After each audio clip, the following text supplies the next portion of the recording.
Part 12. As they entered the lab, Blair methodically flipped on each of the several light switches. Then he moved to the center study table and pulled away the sheet covering its contents. Some of the men crowded around. A few took chairs. They'd already seen the two bodies on the table. The two intertwined dogs were no prettier the second time around than they had been the first. Cold radiated from them. They'd been kept in the lab freezer until only a few minutes ago. Despite the cold and Blair's treatments, they were already beginning to smell. Whatever that Norwegian dog was, it was capable of duplicating itself. Blair told them solemnly. Not to mention changing its form. Our visitor, and he pointed at the larger mass resting on the left side of the table, wasn't a dog anymore. When it attacked our animal, whatever had taken possession of it began to try and link up. He indicated the tendon-like structures wrapped tightly around both corpses. I believe those structures to be part of the duplicating takeover process. When I speak of taking possession of another dog, I mean in the biological sense. Technically, there's nothing mysterious or supernatural about the process. The methodology is purely mechanical. We can only theorize at this point as to the details. I don't have nearly the facilities to do more than that. What I believe happens during the takeover process is that the original thing injects a certain quantity of its own DNA into the cells of the animal it wishes to control. He held up a gooey dog leg that had been part of the Norwegian animal. For instance, this isn't dog at all. It looks like dog, but the cell structure bears no resemblance to normal canine cellular architecture. The cell walls, as in the original creature, and he waved the leg, a gruesome baton, are incredibly flexible. Controlled by the patterns in the DNA, they can conform to any pattern the creature wishes, provided it can obtain a DNA blueprint to copy. In this case, dog DNA. Get me a good electron microscope, and in a few hours I won't be guessing at that. I'll be proving it. The critical requirement is DNA to copy. Apparently, the thing's capable of duplicating a living creature out of nothing. It needs the control information contained in a subject's nuclear material to merge with. Fortunately, we got to it before it had time to finish. Finish what? Knowles muttered. Blair indicated the remains of the camp's sled dog. Finish taking control of our animal. His hand rested on the furry skull. The merging activity which occurs among the cells of the brain is particularly rapid and insidious. Like I said, I don't have the right equipment here for this kind of work. But from what I've seen so far, brain tissue from that animal, and he indicated the bloated corpse of the Norwegian dog, contains some of the damnedest synaptic connections any biologist ever imagined. Combinations and linkages that haven't got shit to do with canine evolution. So you see, in addition to taking control of existing cell structures and patterns, the original creature is also able to create new ones to its own requirements. Copper frowned down at the table. A body is only designed to support so much cellular material. If the invasion by this creature creates new matter in addition to taking over existing structures, how does the body's life support system cope with the extra load? Blair's voice remained even, tutorial. As you say, the body is only designed to keep so much organic material alive and functioning. Portions of this dog's brain, for example, have been blocked off by new structures. The flow of oxygenated blood has been redirected.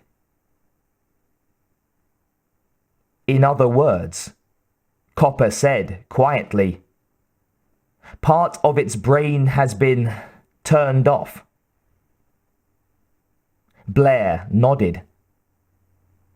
Certain cerebral regions were dead before this animal died, having been supplanted in importance by new activity elsewhere.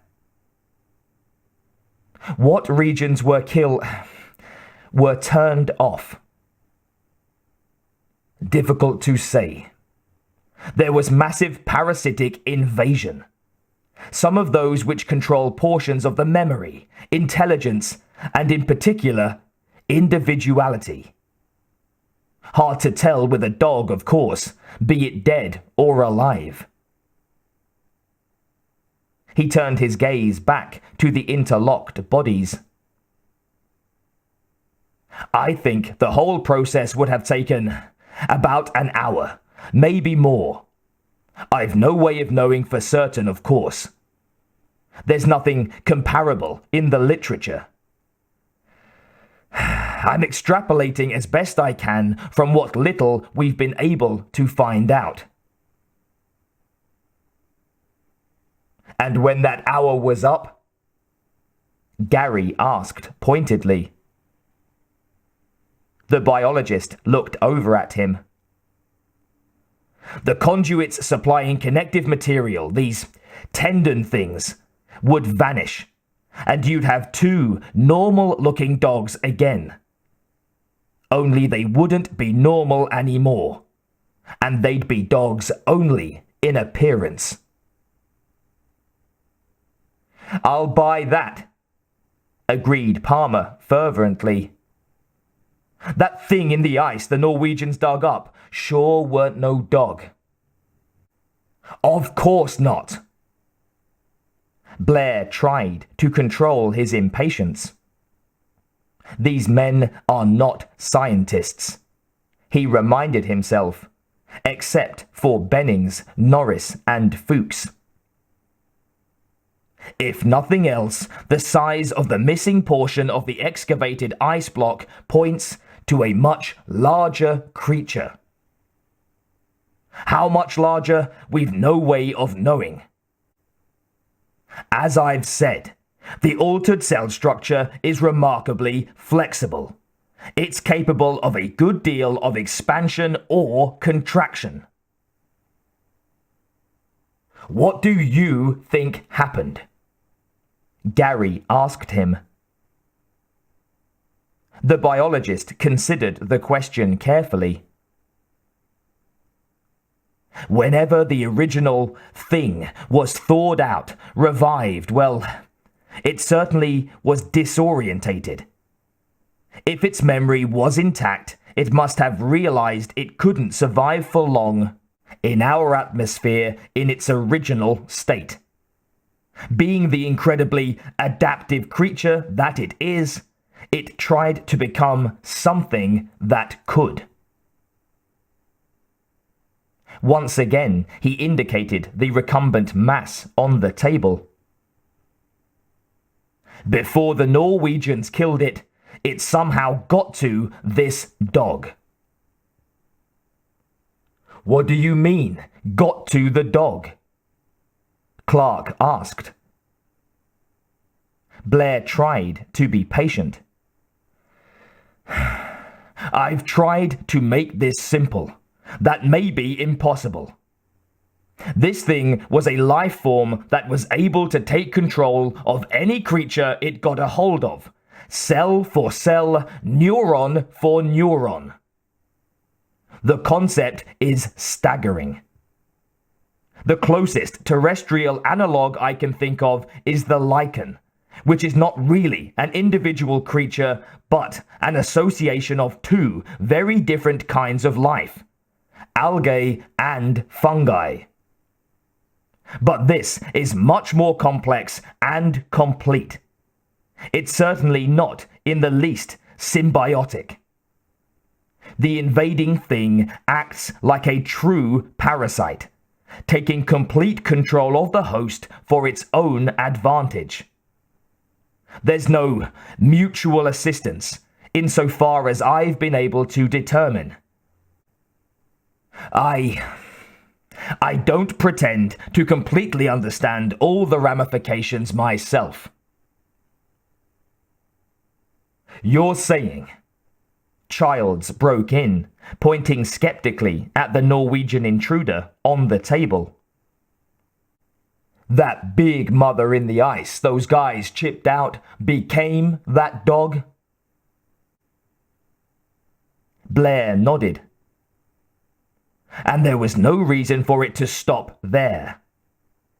As we can see here, it tried to take control of one of our dogs as well. I don't see what its limits would be.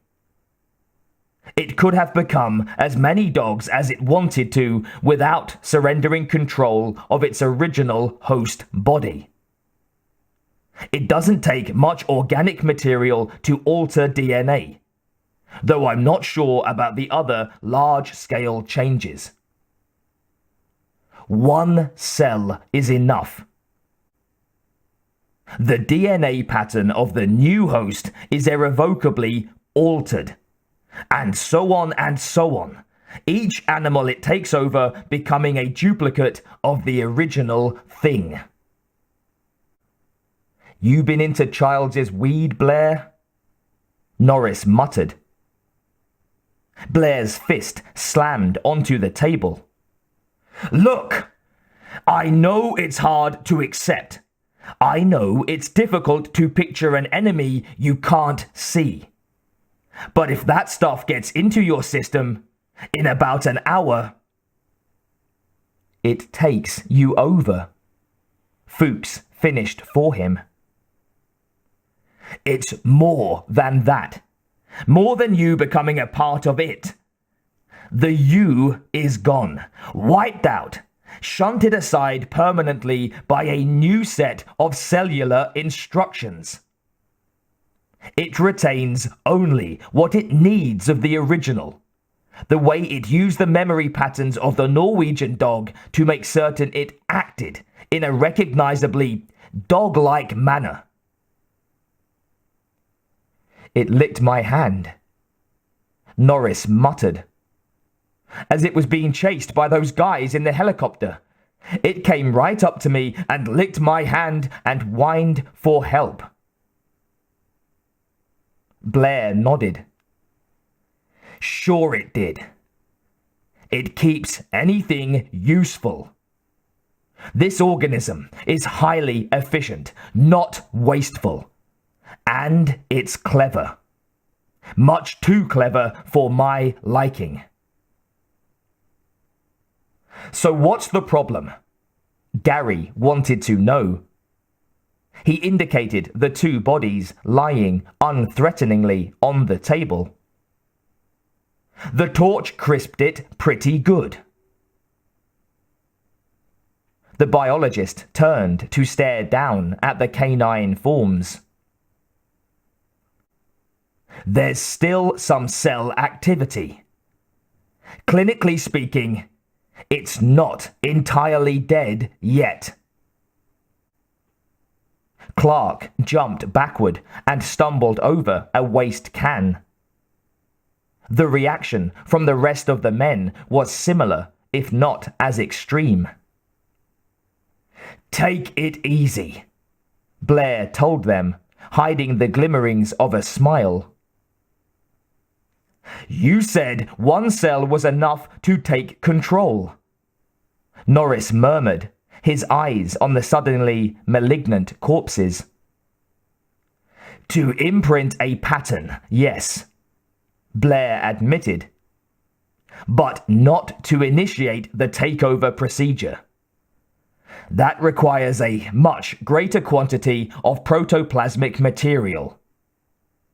The tendon structures, which seem so important to the process, for one thing. They're composed of millions of cells." But the men shuffled uneasily, still uncertain, still fearful. "Look," Blair tried to reassure them. "If there were any kind of danger, do you think I'd be standing here running my hands over the thing?" The men relaxed, slightly. Blair looked down at the two bodies. "As far as I'm concerned, however, any cell activity, however minimal, is too much." "What do you recommend?" Gary asked him. Blair glanced at his assistant. They'd discussed the possibilities previously, when Blair had detected the minimal remaining cell activity. Still, Fuchs's eyes widened when he saw in his superior's expression which choice had been made.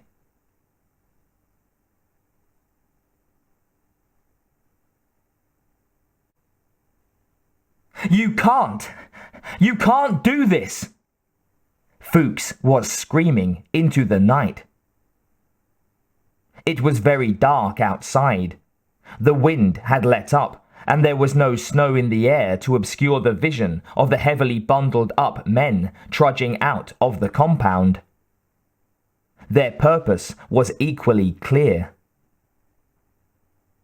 MacReady and Copper dumped the two dog corpses onto a cleared patch of ground. Childs upended the big can he was carrying and soaked the two bodies.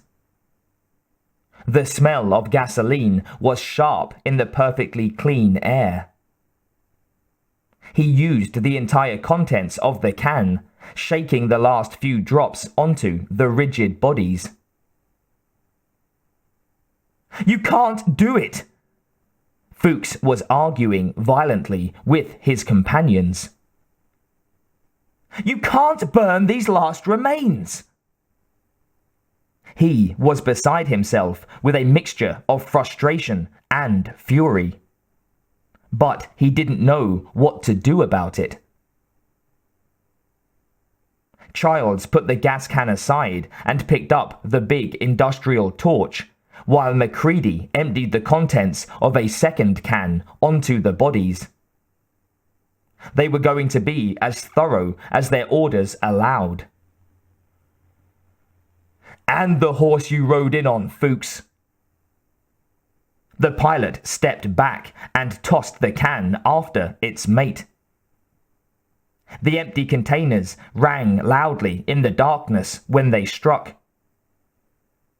"Light it up," he told Childs. The mechanic activated the torch. Fuchs started towards him, suddenly determined. "Well, I'm not going to let this happen." Childs struggled with him for a moment, then tossed him aside. Copper intercepted the angry Fuchs and sat astride the younger man's chest. "Take it easy, Fuchs. Doctor's orders," he added gently. "This is necessary." There was a roar in the dim light as the torch sprang to life. Unhesitatingly, Childs turned the jet of flame towards the corpses. They exploded impressively when the fire touched them. Snow melted around the bodies, which burned furiously. The mechanic kept the torch on them even after the gasoline caught. Fuchs lay on the snow and turned his head away in disgust. I just can't believe this. The greatest biological discovery in hundreds of years, and we incinerate it down to the last cell. We're going to go down in the books as the biggest bunch of assholes in scientific history. Fuck history, said Macready tersely, watching the corpses burn. I'd rather go down as an ignorant old asshole than an enlightened zombie. He looked over his shoulder at the assistant biologist, his expression grim. I don't suppose I should have expected anything like a scientific attitude from you, Macready. But to get that from Mr. Blair and Norris. He looked up at the man sitting on his chest, a hurt look on his face. And from you too, Doc. And you call yourself a scientist? No, I call myself a physician, though I have a few research projects of my own. My primary concern, however, has to be the health of the men at this station. That's why I agreed with Blair's decision to destroy every last remnant of this thing. He rose, moved to one side, and gave the younger man a hand up. Fuchs brushed ice particles from his back and pants legs, saying nothing. I'm sorry, Fuchs, the doctor continued. Sometimes you have to be satisfied just to know that cobra venom is deadly. It's not always efficacious to study the snake face to face. You have to balance what you might learn against the known chance of getting bit. Childs had finally switched off the torch. The corpses continued to blaze away for several more minutes. When they started back towards the compound, there was nothing left on the ground but some fine powder and a few fragments of carbonized bone.